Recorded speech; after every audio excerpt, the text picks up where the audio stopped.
Hi అండి, అందరికీ నమస్తే. నేను మీ Lakshmi. Welcome back to our channel Aditya entertainment 369.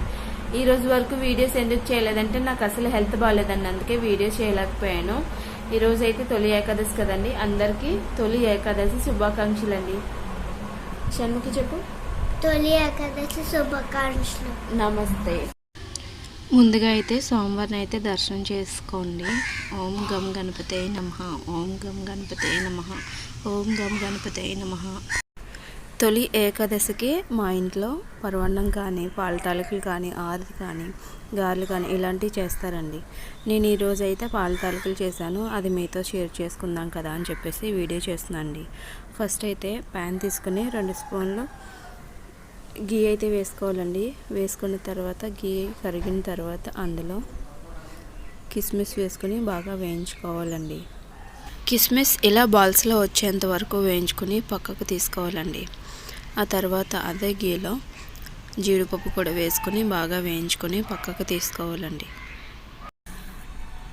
Cup బియ్యం పిండికండి 3/4 కప్పు వాటర్ వేసుకునండి. అందులో 2 స్పూన్స్ వరకు బెల్లం వేసుకొని చిటికెడు సాల్ట్ కూడా వేసుకునండి. ఇలా మరగనివ్వాలండి నీళ్ళని.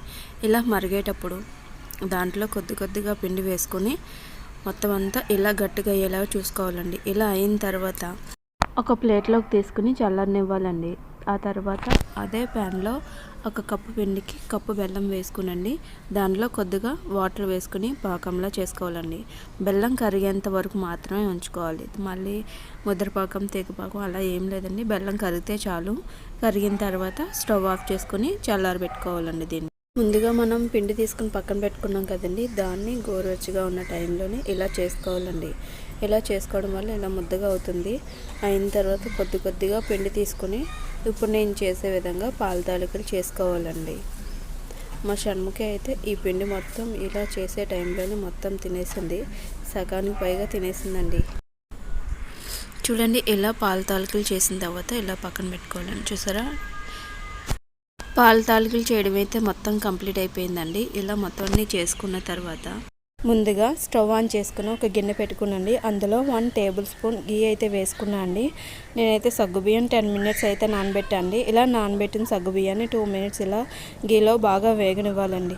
ఇలా వేగడం వల్ల మనకు ఆ ఫ్లేవర్ అనేది చాలా బాగా తెలుస్తుందండి. ఇలా వేగిన తర్వాత నేనైతే 1/2 లీటర్ పాలు వేసుకునండి. అందులో 1 గ్లాస్ వాటర్ వేసుకుని బాగా మరగనివ్వాలండి.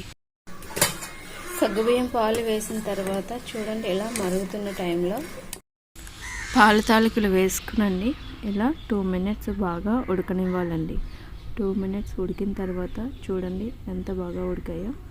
ఇలా 2 మినిట్స్ ఉడికిన తర్వాత ముందుగా పాకాన్ని అయితే రెడీ చేసుకున్నాం కదండి, అందులో ఆ పాకాన్ని కొద్దిగా తీసుకొని ఈ మిశ్రమంలో బాగా మిక్స్ చేసుకోవాలండి. ఇలా మిక్స్ చేసుకున్న తర్వాత ఇలాచి తర్వాత తురుముకున్న కొబ్బరి కూడా వేసుకోవచ్చు అండి. నేను ఆప్షనల్, మీరు వేసుకుంటే వేసుకోవచ్చు, లేకపోతే లేదు. నేనైతే వేస్తానని చాలా టేస్ట్గా ఉంటుంది. ఇదైతే ఆప్షనల్ అండి, కానీ వేస్తే చాలా అంటే చాలా బాగుంటుందండి. ఇలా వేసుకున్న తర్వాత బాగా మిక్స్ చేసుకొని అందులో జీడిపప్పు, కిస్మిస్ కూడా వేసుకునండి. బాగా మిక్స్ చేసుకొని స్టవ్ ఆఫ్ చేసుకోవడమే అండి. ఎంత టేస్టీ అయినా పాల తాలికలు రెడీ.